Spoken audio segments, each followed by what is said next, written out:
Hello दोस्तों, एक बार फिर से स्वागत है आपका दृष्टि पीसीएस के target 69 BPSC current affair revision series program में। मैं हूं केवल आपके सामने। परीक्षा का समय बहुत कम बचा है। 30 सितंबर को आपका पेपर है और मुझे पूरी उम्मीद है कि आप अपनी तैयारी को धार देने में लगे हुए होंगे। अब यह वह समय है जिस वक्त आपको ज्यादा से ज्यादा रिवीजन करना है और इसी रिवीजन को ध्यान में रखते हुए हर बार की तरह इस बार भी हमने करंट अफेयर रिवीजन सीरीज शुरू की है, जिसके 3 एपिसोड आप देख चुके होंगे या नहीं देखे होंगे तो जरूर देख लीजिएगा। आज चौथा एपिसोड है। 6 एपिसोड में हम पिछले 1 साल का करंट अफेयर इसमें कवर करते हैं और अभी तक में 3 एपिसोड में हम 6 महीने का कवर कर चुके हैं करंट अफेयर। मार्च और अप्रैल 2023 का करंट अफेयर आज हम कवर करने वाले हैं। बिहार का भी करंट अफेयर कवर करेंगे और नेशनल इंटरनेशनल करंट अफेयर भी हम पूरा का पूरा कवर करेंगे। इन सारी बातों को ध्यान में रखते हुए कि आपके लिए यह बहुत ही महत्वपूर्ण है और लाभदायी होगी, इस बात को ध्यान में रखते हुए इस सीरीज को शुरू करते हैं। तो सबसे बड़ी बात है कि अगर आपने अभी तक पिछला एपिसोड नहीं देखा है तो जरूर देख लीजिएगा और देख लिया है तो रिवाइज भी कर लीजिएगा, क्योंकि परीक्षा इन्हीं सवालों के इर्द गिर्द कहीं ना कहीं आपकी घेरे में रहेगी। तो जल्दी देखते हैं अगला एपिसोड। उसके पहले इस एपिसोड में देखते हैं हमारा पहला सवाल। बिहार के किस व्यक्ति को स्वच्छ सुजल शक्ति सम्मान 2023 के लिए चयन किया गया है? बबीता गुप्ता को किस लिए चयन किया गया है? स्वच्छ सुजल शक्ति सम्मान 2023। क्या कार्य किया इन्होंने? जो ऐसे सामान जो किसी कार्य के नहीं रह जाते हैं, किसी काम के नहीं है, एक तरह से लगता है कि वेस्ट है, उस वेस्ट से इन्होंने सजावट का सामान तैयार किया, सजावट का सामान तैयार कर दिया। अंतरराष्ट्रीय महिला दिवस पर केंद्रीय जल शक्ति मंत्रालय ने इन्हें यह पुरस्कार दिया। सीहो गांव की हैं जो कि मुजफ्फरपुर का है और एक स्वयं सहायता समूह है जीविका, उसकी सदस्य हैं। अगला सवाल है, बिहार की किस परियोजना को CBIP अवार्ड 2022 दिया गया है? गंगा जल आपूर्ति योजना और फल्गु नदी पर बने गयाजी डैम को। अवार्ड क्या है? CBIP award 2022। अब यह जो है 2 प्रोजेक्ट को है, अलग अलग है। गंगा जल आपूर्ति योजना, इसको समझते हैं। गंगा जल आपूर्ति योजना 27 नवंबर 2022 को शुरू हुई। गंगा जल आपूर्ति योजना जैसा कि नाम है वैसा इसका काम है। गंगा नदी का जो पानी है वह राजगीर, गया और बोधगया के रिजर्वायर में लाया जाएगा और वहां से पानी की आपूर्ति सुनिश्चित की जाएगी लोगों में जहां पर पानी की समस्या है, इस क्षेत्र के आसपास के क्षेत्र में। और बात आती है कितना पानी, तो प्रति व्यक्ति प्रतिदिन 135 लीटर शुद्ध जल की आपूर्ति होगी। जल जीवन हरियाली मिशन के अंतर्गत ही यह आपको परियोजना, यह जो गंगा जल आपूर्ति परियोजना है वह दिखाई देगी। आगे देखें तो जल जीवन हरियाली मिशन के बारे में पहले भी मैंने आपसे बताया था, आपको पता होगा किस वर्ष शुरू हुई थी। अगर आपको पता है तो एक बार कमेंट बॉक्स में जरूर बताइएगा, जिन्हें नहीं पता है तो देख कर आइएगा, नहीं तो अगले एपिसोड में मैं इस पर फिर से एक चर्चा करूंगा। फिलहाल के लिए देखें तो अब जो है 135 लीटर शुद्ध जल की आपूर्ति होगी। शुद्ध जल कैसे होगा? क्योंकि जहां पे रिजर्वायर में पानी स्टोर किया जाएगा वहां से ट्रीटमेंट देने के बाद, यानी कि उस पानी को ट्रीट करने के बाद ही आगे भेजा जाएगा। गयाजी डैम जो है, देखिए गया में है गयाजी डैम, फल्गु नदी जो है यहीं पर मौजूद है, जिसका पानी कहते हैं जमीन के अंदर है, यानी कि पानी की यहाँ पे समस्या है। ऐसे में गया में लोग पिंडदान करने आते हैं, वहां पर पानी की आवश्यकता पड़ती है। इस आवश्यकता को ध्यान में रखते हुए यह गयाजी डैम बनाया गया है। रबर डैम है, रबर से बनाया गया है। वहां पर गया में एक विष्णुपद मंदिर है, उसी के पास में बनाया गया है। और इस डैम के बारे में जाने तो 400 मीटर चौड़ा और 3 मीटर ऊंचा है, बहुत ज्यादा इसमें गहराई नहीं है। राज्य खेल पुरस्कार व सम्मान योजना के तहत ओलंपिक में व्यक्तिगत गोल्ड मेडल जीतने वालों को कितनी पुरस्कार राशि दी जाती है? पुरस्कार का नाम क्या है? राज्य खेल पुरस्कार व सम्मान योजना। ओलंपिक में गोल्ड मेडल पर 2 करोड़ रुपए, सिल्वर पर 1.5 करोड़, कांस्य पदक पर 1 करोड़। एशियन में आ जाते हैं तो 1.5 करोड़, 1 करोड़ 75 लाख, इसी क्रम में नीचे की तरफ बढ़ेंगे तो मिलेगा। बिहार का दूसरा चिड़ियाघर किस जिले में स्थापित किया जा रहा है? अररिया में। पहला कहां पे है? पहला है पटना में, दूसरा अररिया में। पटना में जो है उसका नाम क्या है? संजय गांधी जैविक उद्यान। 1973 में इसकी स्थापना हुई थी। अब यह जो है पहला चिड़ियाघर, यह भी काफी चर्चा में है, तो आपसे इसके बारे में भी सवाल पूछा जा सकता है, तो पता होना चाहिए अभी चर्चा में क्यों है। काले तेंदुए की वजह से यह चर्चा में रहा और दोनों अब आपको पता है कहां पे हैं। बिहार में मीठी क्रांति शहद उत्पादन को बढ़ावा देने के लिए केंद्र सरकार ने राज्य के कितने जिलों का चयन किया है? 17 जिलों का चयन हुआ है। मीठी क्रांति, स्वीट रिवॉल्यूशन, इसका मतलब है कि मधुमक्खी पालन के माध्यम से शहद उत्पादन हो सके, किसानों की आय में वृद्धि हो सके, इस बात के तहत 17 जिलों का चयन किया गया। बिहार के किस संस्थान के छात्र द्वारा बनाए गए सिमुलेटर मशीन को पेटेंट मिला है?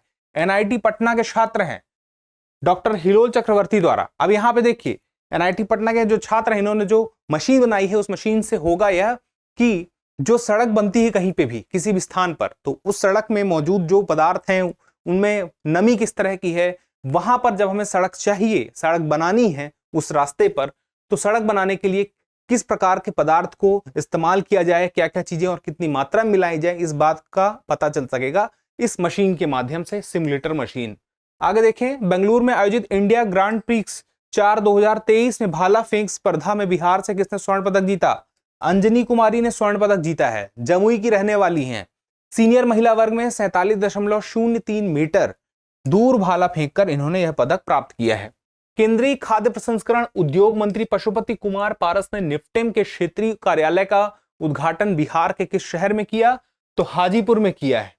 निफ्टेम मुख्य रूप से देखा जाए तो एक अनुसंधान संस्थान है, खाद्य प्रसंस्करण और उद्यमिता के क्षेत्र में अनुसंधान और विकास, यानी कि फूड प्रोसेसिंग के लिए भी यहां पर अनुसंधान प्रॉपर होते हैं। साथ में देखा जाए तो अब इसका संबंध किस मंत्रालय से है, किसके द्वारा यह खोला गया है? तो खाद्य प्रसंस्करण उद्योग मंत्रालय के द्वारा ही इसे बनाया गया है। हाल ही में बिहार के पश्चिमी चंपारण जिले के किस खाद्य पदार्थ को ज्योग्राफिकल इंडिकेशन यानी कि जीआई टैग प्राप्त हुआ है? यहाँ का एक सुगंधित चावल है जिसे मरचा या मेरचा चावल कहते हैं, इसे जीआई टैग मिला है। जिला कौन सा है? पश्चिमी चंपारण। जीआई टैग मिला है, इसका मतलब क्या हुआ? किसी भी उत्पाद को जीआई टैग मिलता है तो इससे पता चलता है कि यह उत्पाद किसी खास जगह के लिए ही प्रमुख है, या उस खास जगह का प्रमुख उत्पाद है, उस जगह की विशेषता बताता है वह उत्पाद, और उस उत्पाद से पता चलता है किसी जगह की विशेषता। तो इस तरह से देखा जाए तो बहुत सारे ऐसे स्थान हैं। इससे एक फायदा यह भी होता है, किसी उत्पाद को जीआई टैग मिल जाता है तो उस उत्पाद की उस जगह के लिए, जिस उत्पाद को जीआई टैग मिला है वहां से मांग बढ़ जाती है। जब उस जगह से मांग बढ़ती है तो वहां के लोगों के द्वारा उसका उत्पादन बढ़ाया जाता है, फिर वह मांग जब बढ़ती है तो बिकती है तो आय में वृद्धि भी होती है। तो जर्दालू आम जो है भागलपुर का, इसे भी जीआई टैग मिला है, और भागलपुर का ही कतरनी चावल है, इसे भी जीआई टैग मिला है। मुजफ्फरपुर की शाही लीची पता ही है, मगध क्षेत्र का मगही आम और मिथिला का मखाना अपने आप में यह भी काफी चर्चा में रहा कुछ समय पहले, जीआई टैग इन्हें भी पहले से ही मिला हुआ है। पटना मेट्रो प्रोजेक्ट के लिए कौन सा देश 5,509 करोड़ रुपए दे रहा है? जापान। जापान की सहायता से पटना मेट्रो प्रोजेक्ट तैयार हो रहा है। मार्च 2023 को पटना हाईकोर्ट के मुख्य न्यायाधीश के पद पर किसकी नियुक्ति हुई? जस्टिस के विनोद चंद्रन की नियुक्ति हुई। किस पर? जो पटना हाईकोर्ट है वहां पर मुख्य न्यायाधीश के पद पर। अब पटना हाईकोर्ट में मुख्य न्यायाधीश का पद हो चाहे हाईकोर्ट के मुख्य न्यायाधीश का पद हो, दोनों में एक ही बात है कॉमन कि जो संविधान का अनुच्छेद 217 है वहां पर उच्च न्यायालय के मुख्य न्यायाधीश की नियुक्ति किस प्रकार से होगी बताया गया है? भारत के राष्ट्रपति द्वारा, सुप्रीम कोर्ट के मुख्य न्यायाधीश और संबंधित राज्य के राज्यपाल के परामर्श के आधार पर। तो याद रखिएगा संबंध कौन सा है? आर्टिकल 217। आगे देखिए, बिहार के किस ट्रांसजेंडर को चुनाव आयोग ने बिहार का स्टेट आइकॉन बनाया है? मोनिका को बनाया है। मोनिका कौन है? ट्रांसजेंडर है। और किसने बनाया है? चुनाव आयोग ने। बिहार का स्टेट आइकॉन, ठीक है, नाम क्या है? मोनिका। बिहार थावे फेस्टिवल कहां आयोजित किया जाता है? गोपालगंज में किया गया है, दुर्गा मंदिर शक्तिपीठ। आगे देखिए, 22 मार्च 2022 को बिहार राज्य का कौन सा स्थापना दिवस मनाया गया? 100। अब यहां पे आप देखिए कौन से नंबर का है, आप बता सकते हैं आगे आने वाला कौन से नंबर का होगा, फिर उसके आगे आने वाला कौन सा नंबर का होगा। शुरुआत कब हुई, स्थापना कब हुई, किस वर्ष हुई, आप कमेंट बॉक्स में चाहे तो बता सकते हैं। वैदिक हेरिटेज पोर्टल का अनावरण किस राज्य में किया गया? नई दिल्ली में। 64 कलाओं पर आधारित वर्चुअल म्यूजियम कला वैभव का भी लोकार्पण किया गया। अब देखिए, वैदिक हेरिटेज पोर्टल है क्या? एक ऐसा पोर्टल है जहां पर हमारा जो प्राचीन साहित्य है, हमारा प्राचीन जो भी रचनाएं हैं, चाहे वो ऋग्वेद हो, उपनिषद हो, पुराण हो, ब्राह्मण ग्रंथ हो, ये सारे जितने भी हमारी धरोहर है वह सब वर्चुअल रूप में यहाँ पर मौजूद है, जिसे कोई भी प्राप्त कर सकता है, पढ़ सकता है। बहुत सारी भाषाओं में इसका ट्रांसलेशन भी किया गया है, इंग्लिश में किया गया है, हिंदी में किया गया है, कुछ अन्य भाषाओं में भी किया गया है। इसका मकसद यही कि जो हमारी वैदिक ज्ञान परंपरा है उसको लोग ज्यादा से ज्यादा समझ सकें, उसका विस्तार हो सके। भारत में महिला और पुरुष 2022 रिपोर्ट के अनुसार जन्म के समय लिंग अनुपात 2018 से 20 में कितना हो गया? 907 18 से 20 के दौरान हो गया, और उसके पहले देखें तो 904 था 17 से 19 के दौरान। तो कितना बढ़ा? 3 अंक बढ़ा। आगे देखें, यह किसके माध्यम से पता चला? सांख्यिकी और कार्यक्रम कार्यान्वयन मंत्रालय द्वारा। मार्च 2023 में केंद्रीय कृषि और किसान कल्याण ने एग्री यूनिफेस्ट का उद्घाटन किया। कहां किया? बेंगलुरु में किया। किसके माध्यम से हो पाया? जो भारतीय कृषि अनुसंधान परिषद है उसके सहयोग से हुआ। आगे देखते हैं, ब्रिक्स न्यू डेवलपमेंट बैंक का नया सदस्य कौन बन गया है? मिस्र बन गया है नया सदस्य। स्थापना कब हुई थी? वर्ष 2014 में फोर्टालेजा में आयोजित छठे ब्रिक्स शिखर सम्मेलन के दौरान हुआ था। तो फोर्टालेजा में यह जो छठवां ब्रिक्स सम्मेलन हुआ था, शिखर सम्मेलन, तो ये फोर्टालेजा कहां पे है? ब्राजील में है। अब बात आती है 2014 में इसकी जो स्थापना हुई, उसके बाद फिर आने वाले समय में ब्रिक्स न्यू डेवलपमेंट बैंक की बात हो रही 2014 में हुई। लेकिन अब यहां पे एक सवाल आता है ब्रिक्स का भी, कि ब्रिक्स को हम जान ले थोड़ा सा। ब्रिक्स में सदस्य कितने मुख्य रूप से आप देखते हैं? BRICS, यानी कि ब्राजील, रूस, भारत, चीन और दक्षिण अफ्रीका। लेकिन अभी हाल ही में सहमति बनी है कुछ और देशों को इसमें शामिल किया जाएगा। अर्जेंटीना, मिस्र, इथोपिया, ईरान, सऊदी अरब और संयुक्त अरब अमीरात। अब ये सारे के सारे जो देश हैं, 6 नए देश हैं, अगले साल से ब्रिक्स में शामिल हो जाएंगे और इसी के साथ ही ब्रिक्स में 5 देशों की जो संख्या है वह बढ़ जाएगी। तो अभी सहमति हुई है, कुछ औपचारिकताएं हैं, पूरी हो जाएं, उसके बाद से अगले साल से सदस्य हो जाएंगे। देश याद रखिएगा, सवाल कहीं ऐसा ना हो जाए कि इनमें से कौन सा देश है जो ब्रिक्स में शामिल होने वाला है या नहीं होने वाला है। कौन 6 नए सदस्य हैं उनमें से कोई एक नाम दे दे या कोई एक नाम ना हो, विकल्प के आधार पर पता चलेगा सवाल कैसा है।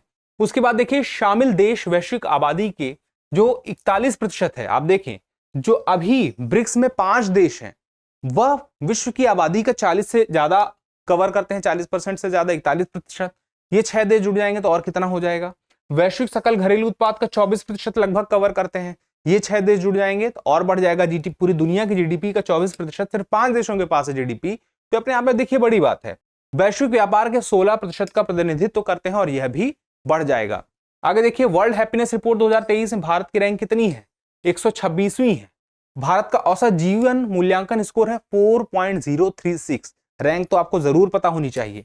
पहले स्थान पर कौन है? यह भी पता होना चाहिए। पहले स्थान पर है फिनलैंड, डेनमार्क, फिर उसके बाद तीसरे स्थान पर है आइलैंड। सबसे खराब स्थिति किसकी है? तो सबसे खराब स्थिति है अफगानिस्तान की। अगला सवाल है, वैश्विक आतंकवाद सूचकांक 2023 में भारत की रैंक कितना है? 13वां स्थान है। आतंकवाद से जो प्रभाव पड़ा है उसके आधार पर यह रैंक है 13वीं। लेकिन सबसे ज्यादा आतंकवादी घटनाएं कहां पर हुई हैं? अफगानिस्तान लगातार आतंकवाद से सबसे ज्यादा प्रभावित रहा है। आगे देखें तो नेपाल का नया राष्ट्रपति किसे चुना गया है? रामचंद्र पौडेल को चुना गया है। अगला सवाल है, QS world university ranking Bharat में पहला और विश्व स्तर पर 47वां स्थान किस भारतीय विश्वविद्यालय को मिला? क्यूएस वर्ल्ड यूनिवर्सिटी रैंकिंग से पता चलता है विश्वविद्यालयों की रैंकिंग, दुनिया भर में कौन सा विश्वविद्यालय किस स्थान पर है। तो देखिए, भारत में पहला है आईआईटी बॉम्बे, पूरे भारत में, और पूरी दुनिया में 47वां स्थान है इसका। हार्वर्ड विश्वविद्यालय सबसे बेहतर प्रदर्शन यानी कि पहले स्थान पर है। आगे देखिए, सिप्री रिपोर्ट 2023 के अनुसार दुनिया का सबसे बड़ा हथियार आयातक देश कौन सा है? भारत है। दुनिया का सबसे बड़ा हथियार आयातक देश, सबसे ज्यादा पैसे खर्च करता है दुनिया में हथियार को आयात करने में। अब यहां पे एक चीज और समझ लीजिए कि 2013 से 17 और 2018-22 के बीच में भारत के हथियार खरीद में 11% की कमी हुई है। उसके बावजूद देखिए, हथियार जितना वो खरीदता था उससे कम पैसे लगाए, लेकिन फिर भी वह अभी भी सबसे ज्यादा देखें तो पैसे खर्च कर रहा है। वैश्विक खरीद का 11% भारत ने खरीदा है। सबसे ज्यादा उसके बाद कौन खरीद रहा है? सऊदी अरब, फिर कतर, फिर ऑस्ट्रेलिया, फिर चीन। अब यहां पे एक बात और देखिए, यहां पर आपको समझना होगा सिप्री के बारे में। सिप्री क्या है? सिप्री का मोटा मोटा मतलब समझिए। सिप्री का मोटा मतलब है Stockholm International Peace Research Institute, और इसका मुख्य लक्ष्य यही है कि लोग हथियारों के लिए इतने ज्यादा आकांक्षी ना हो कि हथियार का एकदम भंडार बना लें। उस आकांक्षा पे एक लगाम लगे, इसका मुख्य उद्देश्य ये है। इसके बाद एक सवाल और देखें तो किस देश ने भारत चीन के बीच की मैकमोहन रेखा को अंतरराष्ट्रीय सीमा के रूप में मान्यता दी है? तो संयुक्त राज्य अमेरिका ने यह मान्यता दी है। भारत चीन के बीच की रेखा है, आपको पता ही है, मैकमोहन रेखा। इसके बाद हम देखें, राष्ट्रीय कंपनी कानून न्यायालय एनसीएलटी ने किन 2 बैंकों के विलय को मंजूरी दी है? एचडीएफसी लिमिटेड और एचडीएफसी बैंक। ठीक है, तो बैंक ये दोनों हैं।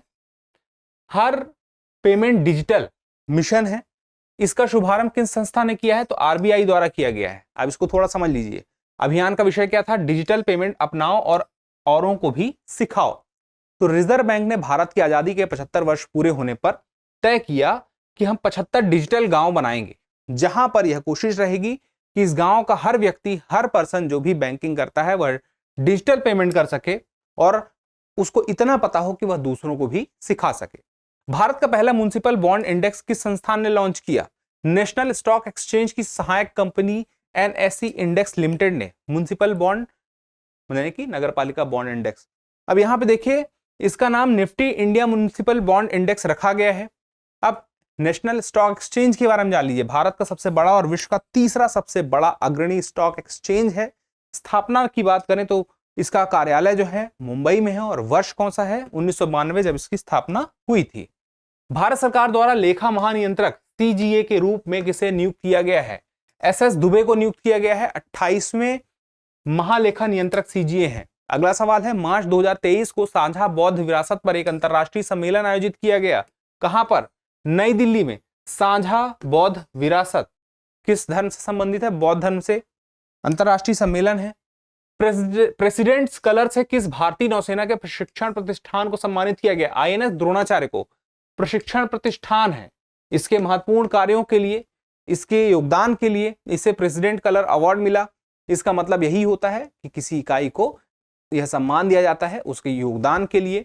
और आईएनएस द्रोणाचार्य का संबंध कोच्चि केरल से है। ठीक है, आगे देखिए, इसरो ने इसे अपने किस नाम के सबसे पुराने, अगला जो हमारा सवाल है, इसरो ने अपने किस नाम के सबसे पुराने मौसम उपग्रह को प्रशांत महासागर में गिराया है? हाल ही में इसरो ने अपने एक सबसे पुराने मौसम उपग्रह को गिराया है जिसका नाम है मेघा ट्रॉपिक्स। 12 साल पहले की बात है, 12 साल पुराना उपग्रह है। 2011 में इसरो ने फ्रांस के साथ मिलकर, फ्रांस की अंतरिक्ष एजेंसी का नाम क्या है? CNES, ये फ्रांस की अंतरिक्ष एजेंसी है। इसके साथ में मिलकर क्या किया कि यह उपग्रह लॉन्च किया, प्रक्षेपित किया। और यह उपग्रह जो था इसका मुख्य काम क्या था कि उष्णकटिबंधीय मौसम और जलवायु अध्ययन यह करेगा। तो उष्णकटिबंधीय मौसम और जलवायु का अध्ययन, तो उष्णकटिबंधीय मौसम जलवायु यानी कि किस क्षेत्र से इसका संबंध हो गया? आप ये पूरे धरती का नक्शा देखें तो ये बीच में यह एक रेखा जाएगी, इसको हम विषुवत रेखा बोलते हैं। इसके ऊपर 23.5 और इसके नीचे 23.5 तक जाते हैं। तो ऊपर 23.5 पर जो रेखा जाएगी वह कर्क रेखा, नीचे 23.5 पर जो रेखा जाएगी मकर रेखा। तो इस कर्क रेखा और मकर रेखा के बीच का यह जो जगह है यही है उष्णकटिबंधीय क्षेत्र। यहीं के मौसम जलवायु का अध्ययन करने के लिए यह जो उपग्रह था यह छोड़ा गया था और 12 साल होने के बाद इस पुराने उपग्रह को प्रशांत महासागर में गिरा दिया गया। आगे देखिए, भारतीय नौसेना और यूके की रॉयल नेवी के बीच वार्षिक द्विपक्षीय समुद्री अभ्यास कोंकण कहां आयोजित किया गया? अरब सागर में आयोजित किया गया और भारत और यूनाइटेड किंगडम के बीच में होता है। और यह श्रृंखला 2004 से शुरू हुई है जिसको हम कोंकण श्रृंखला कहते हैं। आगे देखिए, भारत ला पैरोस का तीसरा संस्करण कहां आयोजित किया गया? हिंद महासागर में। किससे संबंधित है? Bharat, America, Japan, France, Britain और ऑस्ट्रेलिया की नौसेनाओं के बीच होता है और शुरुआत इसकी फ्रांस ने 2019 में की थी। आगे देखें, अभ्यास बोल्ड कुरुक्षेत्र किन देशों के बीच किया जाता है? तो सिंगापुर और भारत के बीच किया जाता है। इसका 13वां संस्करण जोधपुर सैन्य स्टेशन में किया गया था। उपराष्ट्रपति जगदीप धनखड़ द्वारा किनके द्वारा लिखित मुंडका उपनिषद द ब्रिज टू इमॉर्टिलिटी पुस्तक का विमोचन किया गया? पूर्व सांसद डॉक्टर कर्ण सिंह, ठीक है, इनके द्वारा लिखा गया है। बनारस हिंदू विश्वविद्यालय और जम्मू कश्मीर विश्वविद्यालय के कुलाधिपति ये रह चुके हैं। Vipin the man behind the uniform पुस्तक के लेखक कौन है? रचना बिष्ट रावत है। अब Vipin the man behind the uniform पुस्तक यह जो है किससे संबंधित है? जनरल विपिन रावत से, जो भारत के पहले चीफ ऑफ डिफेंस स्टाफ रह चुके हैं। आगे देखें, हाल ही में टाइम्स पत्रिका ने 2023 की विश्व के महान संस्थानों की सूची में किन 2 भारतीय स्थानों को शामिल किया है? तो मयूरभंज को और लद्दाख को। दोनों के बारे में जान लेते हैं। लद्दाख को सूची में 31वां और मयूरभंज को 32वां स्थान मिला है। मयूरभंज के बारे में जाने तो ओडिशा का जो मयूरभंज है उसमें जो दुर्लभ बाघ है उसका संबंध यहां से प्रमुख रूप से है और लद्दाख को मिला है वहां के प्राचीन मंदिरों और खान पान की वजह से। पहले स्थान पर इस सूची में पहले स्थान पर है टंपा, संयुक्त राज्य अमेरिका। दूसरा है विल्मेट वैली, संयुक्त राज्य अमेरिका। तीसरा है रियो ग्रांडे, उत्तरी अमेरिका। फिर है भारतीय पुरातत्व सर्वेक्षण ने ओडिशा के पुरी में स्थित जगन्नाथ मंदिर के पास एक 1300 साल पुराने बौद्ध स्तूप की खोज की है और स्थल का क्या नाम है? प्रभादी स्थल। किस धर्म से संबंधित है? बौद्ध धर्म से।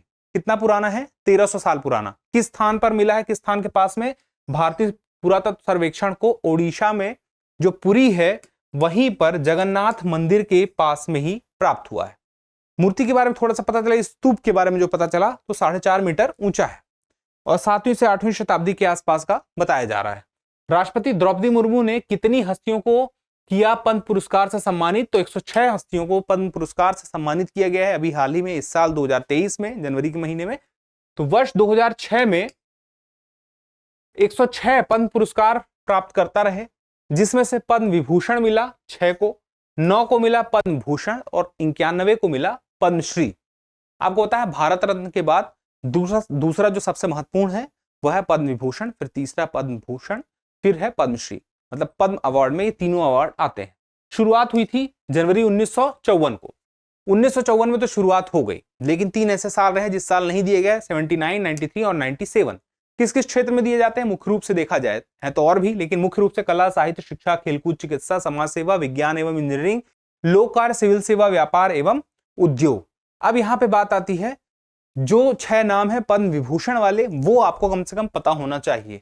श्री बालकृष्ण दोषी, उसके अलावा श्री जाकिर हुसैन, श्री SM कृष्णा। यहाँ पे देखेंगे तो उनकी फील्ड भी है। बालकृष्ण दोषी आर्किटेक्चर, वास्तुकला संबंधित है, जाकिर हुसैन कला से, SM कृष्णा पब्लिक अफेयर से, फिर श्री दिलीप महालनोबिस मेडिसिन से, फिर श्रीनिवास साइंस एंड इंजीनियरिंग से, फिर उसके मुलायम सिंह यादव पब्लिक अफेयर से, श्री मुलायम सिंह यादव।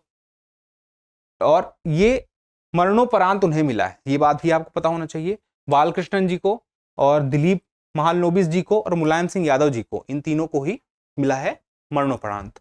आगे देखें, मार्च 2023 को 95वें ऑस्कर अवार्ड समारोह में किस भारतीय शॉर्ट डॉक्यूमेंट्री फिल्म ने सर्वश्रेष्ठ वृत्तीय चित्र लघु फिल्म श्रेणी में ऑस्कर जीता? द एलिफेंट विस्पर ने लघु फिल्म श्रेणी में ऑस्कर जीता।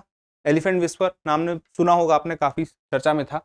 तो कार्तिकी गोंसाल्विस जो थे इसके डायरेक्टर थे और इसके निर्माता कौन थे? गुनीत मोंगा। इसी साल ऑस्कर में आर के गीत नाटू नाटू ने भी सर्वश्रेष्ठ प्रदर्शन किया है, यानी कि सर्वश्रेष्ठ मूल गीत की श्रेणी में, ओरिजिनल गीत की श्रेणी में ऑस्कर जीता है। और जो संगीतकार हैं MM कीरावानी और गीतकार चंद्र बोस ने इसके बोल लिखे हैं। अब ऑस्कर की बात आ गई है तो सर्वश्रेष्ठ अभिनेता, सर्वश्रेष्ठ फिल्म अभिनेत्री का जान लें। सर्वश्रेष्ठ अभिनेता थे ब्रेंडन फ्रेजर द व्हेल के लिए। सर्वश्रेष्ठ अभिनेत्री मिशेल यो। जो बेस्ट पिक्चर है वह है Everything Everywhere All at once.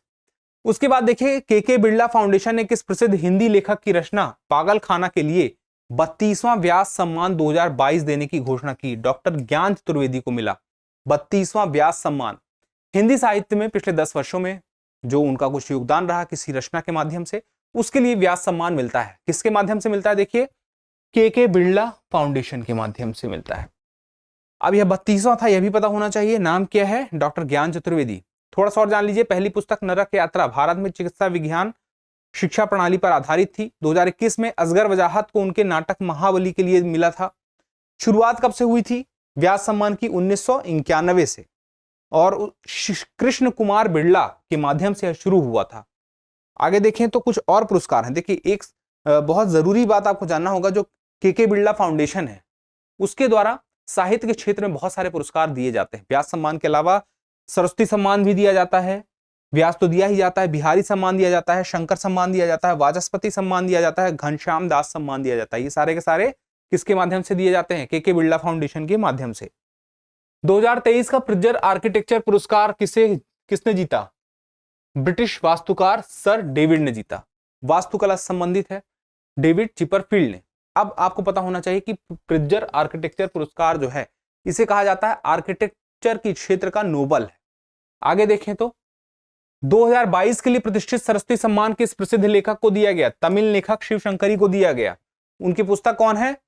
Sooryavansham के लिए। अब आपको पता होना चाहिए कि यह जो सरस्वती सम्मान है 8वीं अनुसूची में जो 22 भाषाएं हैं उनमें से किसी भी भाषा में किसी भी एक रचना के लिए मिल सकता है।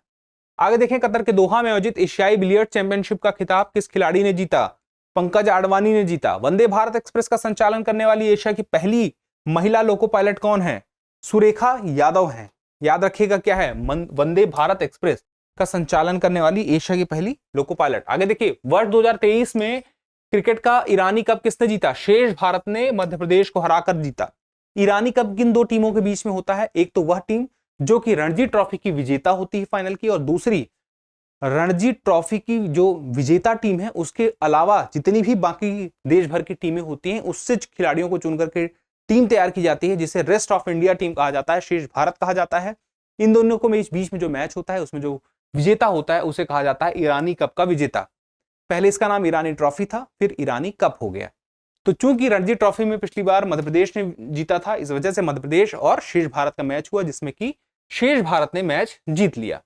अब बात की जाए इस ईरानी कप के बारे में, जो कि घरेलू क्रिकेट मैच होता है इसके माध्यम से, तो यह 1960 से शुरू हुआ था। पहली बार 1960 में इसकी शुरुआत हुई थी। अगला सवाल देखें तो महिला टी20 वर्ल्ड कप का खिताब किस देश की टीम ने जीता है? ऑस्ट्रेलिया ने जीता है।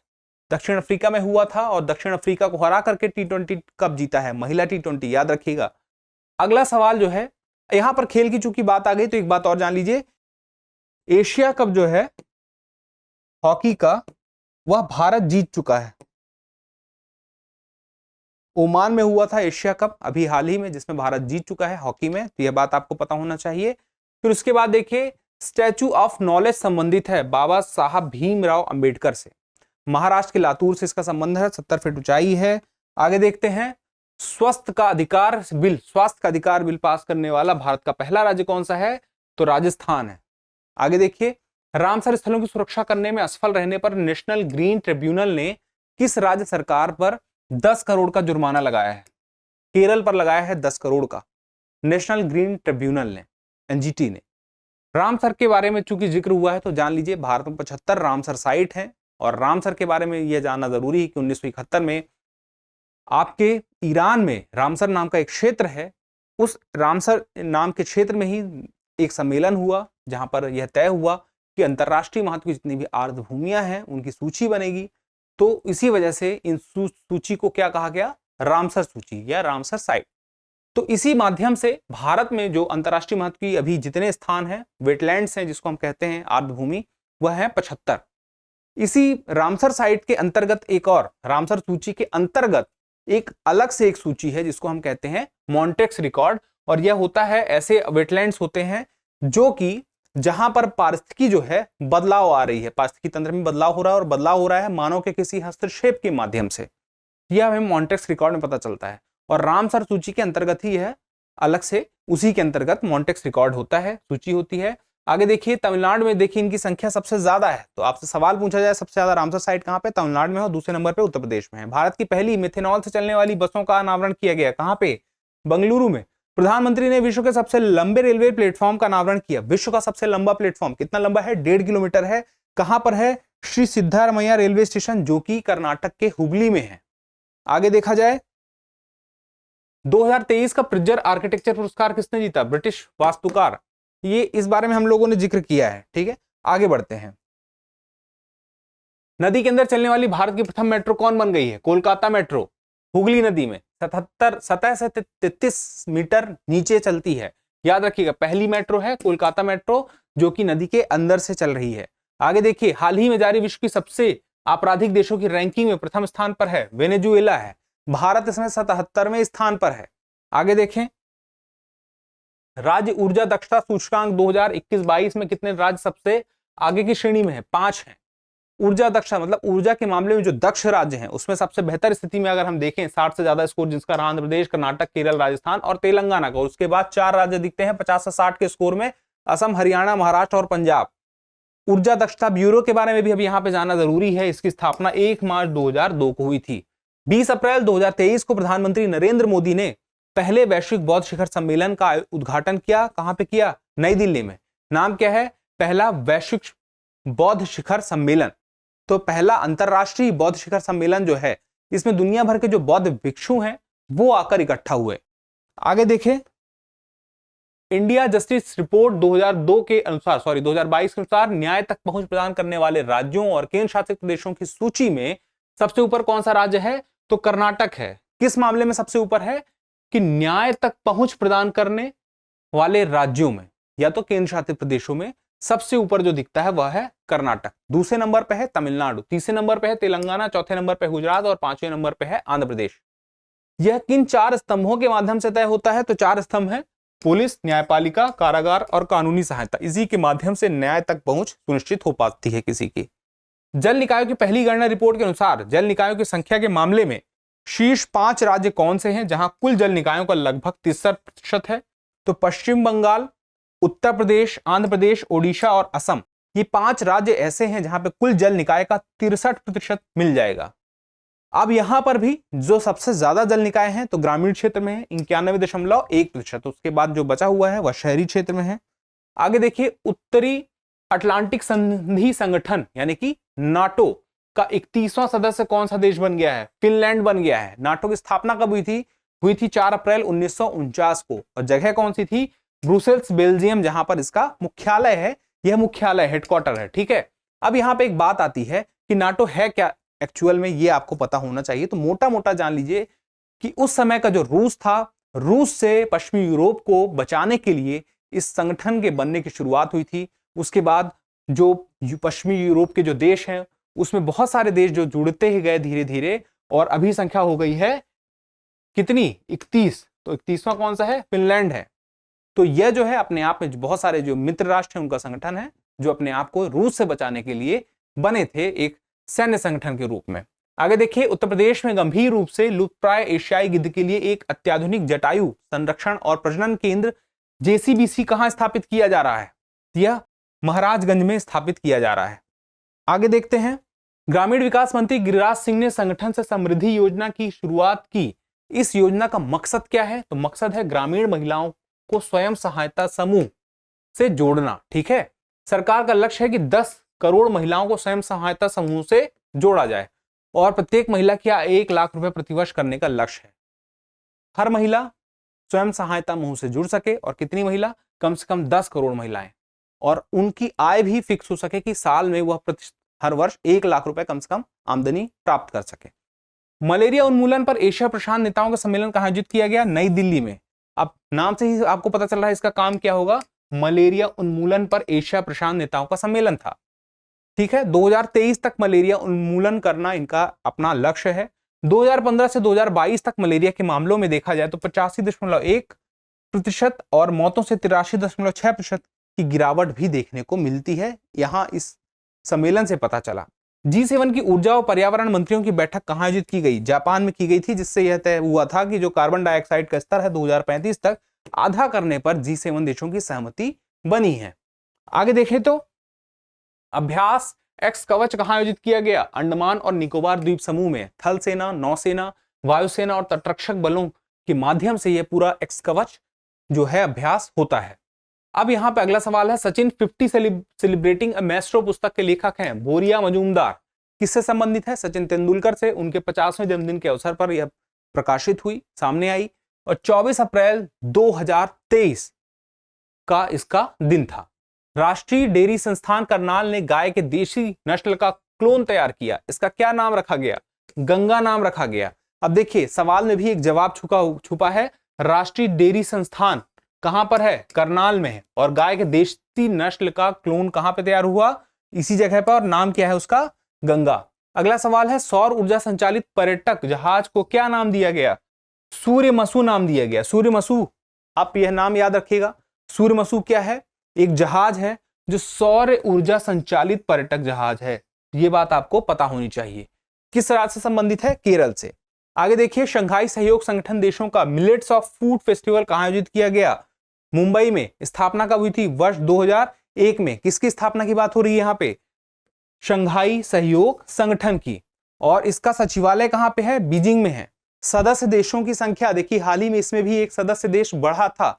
सारी औपचारिकताएं पूरी होने के बाद अब वह एक तरह से देखा जाए तो पूरी तरह से सदस्य हो चुका है, और वह है ईरान। कजाकिस्तान, चीन, किर्गिस्तान, रूस, Tajikistan, Uzbekistan, Bharat, Pakistan, Iran को मिला कितने देश हो गए? 3, 3, 6, 7, 8 और 9। तो ये 8 थे पहले और अब हो चुके हैं 9। अगला देखिए, गर्मियों में पानी की समस्या से निपटने के लिए जल बजट जारी करने वाला राज्य कौन सा है? केरल है। मिलेट्स महोत्सव कहां आयोजित किया गया? जोधपुर में किया गया। मकसद क्या है? बाजरा उत्पादन को बढ़ावा देना। आपको पता है संयुक्त राष्ट्र ने अंतरराष्ट्रीय बाजरा वर्ष के रूप में इसे घोषित किया है इस साल को, 2023 को। किस राज्य की विधानसभा चुनाव में वोट फ्रॉम होम की सुविधा मुहैया कराई गई है? कर्नाटक में। मकसद क्या है, जो अक्षम मतदाता हैं, जो विकलांग है या बुजुर्ग हैं, उनके लिए वोट फ्रॉम होम की सुविधा, जैसे वर्क फ्रॉम होता है, वोट फ्रॉम होम, घर रहते ही तो वोट कर सके। उसी तरह आप आगे देखिए, प्रधानमंत्री नरेंद्र मोदी कहां पर भारत का पहला डिजिटल साइंस पार्क का शिलान्यास करेंगे, तो केरल में कर चुके होंगे, किया है मतलब, अब केरल में है। यह जो पार्क है नाम क्या है, पहला डिजिटल साइंस पार्क। रोबोटिक्स की, एआई की, इस तरह की जो नई तकनीकी हैं उसके बारे में सारी जानकारियां यहां पर उपलब्ध होंगी। किसी को अपना नया उद्यम शुरू करना है, उसका फायदा कैसे ले सकता है, ये सारी बातें यहां पे उसे पता चलेंगी। एप्पल फोन निर्माता ने भारत में अपना पहला रिटेल स्टोर कहां स्थापित किया है, मुंबई में किया है। आगे देखिए, विदेश मंत्री एस जयशंकर ने भारत द्वारा बुजी ब्रिज का उद्घाटन किस देश में किया, मोजाम्बिक में किया। भारत का इसमें एक बहुत बड़ा योगदान रहा। और मोजाम्बिक की राजधानी क्या है, पता होना चाहिए आपको, मापुतो। हाल ही में PERT पहल को किस वैश्विक संस्था ने शुरू किया है, विश्व स्वास्थ्य संगठन द्वारा शुरू किया गया है, जिसका मकसद है कि भविष्य में कोविड जैसी जो महामारी है उससे निपटने के लिए एक रणनीति हमारे पास हो। आगे देखिए, हुरून ग्लोबल यूनिकॉर्न इंडेक्स 2023 अनुसार भारत की कौन सी रैंक है, भारत की रैंक है तीसरी। कितने यूनिकॉर्न है, 68 यूनिकॉर्न है।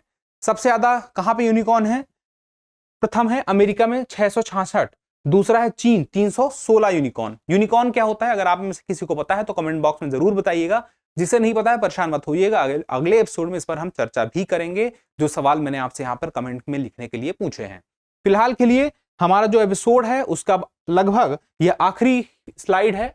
भारत का पहला 3D प्रिंटेड डाकघर कहां कहां स्थापित किया गया है, कहां स्थापित किया गया है, फिलहाल कहां नहीं, फिलहाल कहां, तो बेंगलुरु में स्थापित किया गया है। जिसका मकसद क्या है, 3D प्रिंटिंग। आपको पता है जैसे प्रिंटिंग होती है तो हम कुछ टाइप किए हैं और उसको प्रिंट लेते हैं पेपर में, तो प्रिंटिंग होती है। 3D प्रिंटिंग में क्या है कि कोई ढांचा ही हमें प्रिंट होकर मिल जाएगा, तो उस ढांचे के माध्यम से डाकघर स्थापित किया गया है। मकसद है भवन निर्माण लागत और समय की बचत करना। आगे देखिए, किस राज्य ने ट्रांसजेंडरों को ओबीसी समुदाय में शामिल किया है, मध्य प्रदेश ने ट्रांसजेंडरों को ओबीसी समुदाय में शामिल कर लिया। इसका फायदा क्या होगा कि उन्हें बहुत सारी सुविधाएं मिलेंगी, आरक्षण से लेकर शिक्षा के क्षेत्र में जो भी स्कॉलरशिप की सुविधाएं होंगी वो सारी मिल सकेंगी। किस शास्त्रीय नृत्य के 11,000 से अधिक कलाकारों ने नृत्य कर Guinness book of world record पे नाम दर्ज कराया है, बिहू नृत्य। बिहू नृत्य का संबंध किससे है, असम राज्य से है। आपसे सवाल ये भी पूछा जा सकता है। और साथ में भरतनाट्यम का संबंध किससे है, तमिलनाडु से है, कथकली केरल, मणिपुरी का मणिपुर, ओडिसी ओडिशा, कुचिपुड़ी आंध्र प्रदेश, मोहिनीअट्टम केरल, सत्रिया असम, कथक उत्तर प्रदेश। कोई भी सवाल आ सकता है इनमें से। आगे देखिए, राष्ट्रपति द्रौपदी मुर्मू ने किस स्थान पर गज उत्सव 2023 का उद्घाटन किया, काजीरंगा राष्ट्रीय उद्यान में किया। अगला सवाल है, चंद्रमा पर जाने वाली पहली महिला कौन बनने वाली है, क्रिस्टीना कोच बनने वाली हैं। नासा का जो एक अगला मिशन है चंद्रमा का, आर्टेमिस 2, इस मिशन में 4 सदस्यों को शामिल किया गया है। इन 4 सदस्यों में से एक महिला है जिसका नाम है आपके सामने क्रिस्टीना कोच, और एक पर्सन है जो कि वहां न्यूज में चर्चा का विषय है अमेरिका में, कि विक्टर ग्लोवर पहले अश्वेत व्यक्ति होंगे जो कि चांद पर जाएंगे। तो इसी तरह से जो मार्च और अप्रैल महीने का प्रमुख करंट अफेयर था, रिवीजन की दृष्टि से आपके सामने आना जरूरी था, वो हमने कवर कर लिया है। और इसके बाद अगले एपिसोड में, और वह अगला एपिसोड बहुत जल्दी ही आएगा, उसमें हम अगले 2 महीने का करंट अफेयर कवर करेंगे, यानी कि मई और जून का। फिर उसके अगले एपिसोड में जुलाई और अगस्त का भी कवर करेंगे, और सितंबर की भी कुछ महत्वपूर्ण खबरों को हम जरूर कवर करेंगे जो आगे परीक्षा के लिए इंपॉर्टेंट हो सकती है।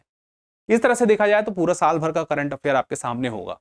और जल्द ही इकोनॉमिक सर्वे पर एक वीडियो और आएगा, जिससे कि आप उससे भी देख सकें कि सवाल पूछे जाते हैं तो आपसे बन सके।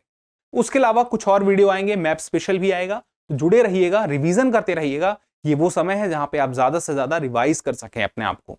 तो यह वीडियो देखिए करंट अफेयर सीरीज का, इसे रिवीजन कीजिए, और जो भी अपनी तैयारी है, जो अपने शॉर्ट्स नोट्स हैं, उन्हें भी देखते रहिए। जल्द ही मिलते हैं अगले एपिसोड में, तब तक के लिए स्वस्थ रहें, मस्त रहें और पढ़ते रहें। धन्यवाद।